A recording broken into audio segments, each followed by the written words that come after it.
Seperti Imam Syafi'i kan single parent, Bu, beliau. Ayah Imam Syafi'i itu meninggal duluan. Ibunya sendirian, tuh gendong anaknya tuh. Digendong ke Majelis Ulama. Kemudian dari Gaza, beliau lahir di Gaza, di wilayah Palestina sekarang. Itu sampai dibawa ke Mekah. Didudukan di Majelis para ulama.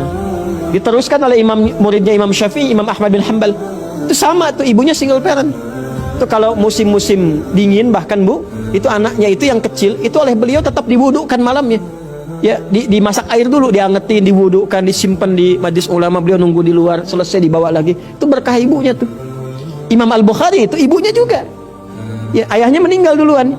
Ayahnya meninggal, kemudian Imam Al-Bukhari diuji dengan matanya itu kena penyakit mata, nggak bisa lihat, buta permanen.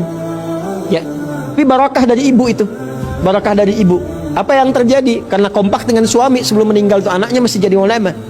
Ya, kalau sekarang kan masih jadi orang kan? Padahal sudah jadi orang tuh.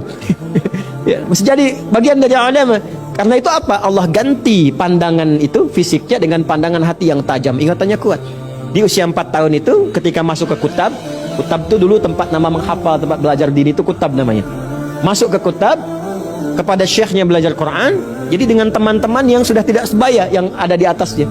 Begitu kemudian ditalakikan surah Quran, itu Masya Allah, selesai dibacakan langsung hafal seketika. Syekhnya cuma nguji sederhana, siapa yang hafal?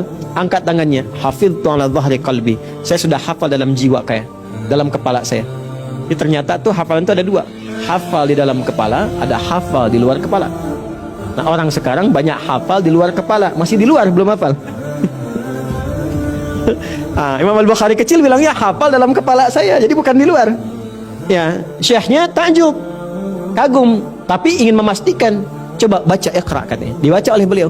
Begitu dibaca, Masya Allah, bukan hanya hafal, tapi bacaannya mirip gurunya.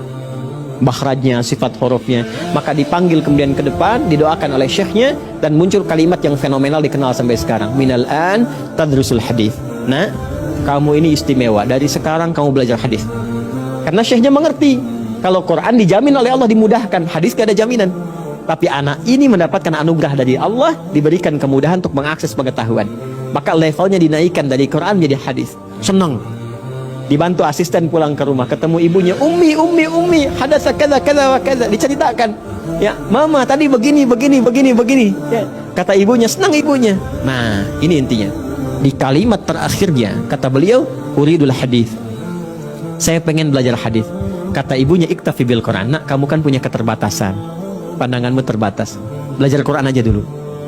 Anaknya yakin dengan gurunya, la uridul hadis. Tidak, saya pun pengen belajar hadis. Maka anaknya meraba jalan ke kamarnya. Ibunya melihat itu terharu, masuk ke kamarnya. Nah, ini Bu kebiasaannya. Beliau punya mihrab. Dan mihrab itu diantara tempat yang mempercepat terkabulnya doa. Selain mempercepat datangnya rezeki. Itu dalilnya Quran surah ketiga, Ali Imran ayat 37. Ya. Dan mihrab itu diantara tempat yang mempercepat terkabulnya doa. Selain mempercepat datangnya rezeki. Itu dalilnya Quran surah ketiga, Ali Imran ayat 37. Ya. Nah, saya lompat dulu supaya tidak alurnya berbalik-balik. Masuk ke mihrabnya, dihamparkan sajadah, sholat 2 rakaat dan bermohon kepada Allah. Ketika bermohon itu, kemudian lelah, menangis, tertidur. Ketika tertidur, bermimpi berjumpa dengan Nabi Ibrahim. Ya, dari mana barakah itu datang? Dari tafaul. Tafaul itu pemberian nama pada anak yang disematkan tokoh-tokoh baik dengan harapan mampu meneladaninya. Nah, Imam Al-Bukhari itu nama aslinya itu bukan Bukhari. Nama aslinya Muhammad. Bapaknya Ismail, kakeknya Ibrahim, kakek buyutnya Al-Mughirah, eyang buyutnya Al-Bardizbah. Tinggal di Kecamatan Ju'fah, Kabupaten Bukhara, Provinsi Khorasan, negara Uzbekistan sekarang. Ya. Jadi beliau karena dari Bukhara mengatakan ana Al-Bukhari. Ya, nama aslinya Muhammad. Nah, ke kakek buyutnya ada Ibrahim namanya. Muhammad bin Ismail bin Ibrahim bin Al-Mughirah bin Al-Bardizbah. Ya kan?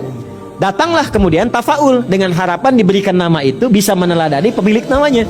Maka di mimpi ibunya ketemu Nabi Ibrahim mengatakan anakmu akan melihat kembali. Itu tertidur. Jadi ketika berdoa yal basir alladzi ala kulli syai'in qadir a'id basirat abdi, kurang lebih demikian, tertidur bermimpi anaknya Bukhari kecil sedang mengulang surah Qaf sampai di ayat 22 itu. 21 ke 22. Ya, laqad kunta fi ghaflatin min hadza fakashafna 'anka ghita'aka fabasaruka al-yawma hadid. Engkau pandanganmu tertutup tidak bisa melihat, maka mulai sekarang akan dibuka pandanganmu dan kau akan menatap dengan tajam. Sebetulnya ayat itu tentang peristiwa kiamat. Ada orang-orang yang nggak mau membaca tanda yang Allah berikan saat di dunia. Diperdengarkan azan nggak mau dengar, dilihat orang-orang sholat nggak mau sholat, ya kan? Diperlihatkan yang baik nggak mau diikuti, seakan-akan tertutup. Di akhirat dibuka konsekuensinya. Tapi berkah ayat itu diturunkan dalam bentuk positif di dunia kepada Imam Al-Bukhari. Dulu pandanganmu tertutup. Laqad kunta fi ghaflatin an hadza. Engkau tak bisa lihat. Fakashafna anka ghita'aka, maka demi keagunganku dibuka sekarang semua penghalang itu. Wabasaruka al-yawma hadid, maka pandanganmu akan kembali menatap dengan tajam. Begitu sampai di ayat itu, tiba-tiba terbuka pandangannya, kaget langsung lompat. Saat lompat itu melihat, dia panggil ibunya. Ya kan? Umi laqad ra'ait. Ibunya kaget langsung bangun, langsung dipeluk oleh Al-Bukhari kecil. Aku sudah melihat kembali, aku bisa lihat kembali. Kata ibunya, rubbama ra'aita biqalbik, engkau mungkin melihat dengan hatimu. La, bal bi'aini, saya dengan mata saya. Maka disebutkan, ibu ini warnanya begini. Keduanya berpelukan, menangis berpelukan. Dari situ belajar hadis dan menuliskan Sahih Al-Bukhari dalam 16 tahun. Sebagian ditulis di Mekah dan terakhir disempurnakan di Al-Madinah Al-Munawwarah. Setiap mau menulis salat 2 rakaat, meneladani keteladanan sebelumnya dan bermohon kepada Allah, ini yang aku bawa sebagai bekal untuk berjumpa dengan Rasulullah SAW.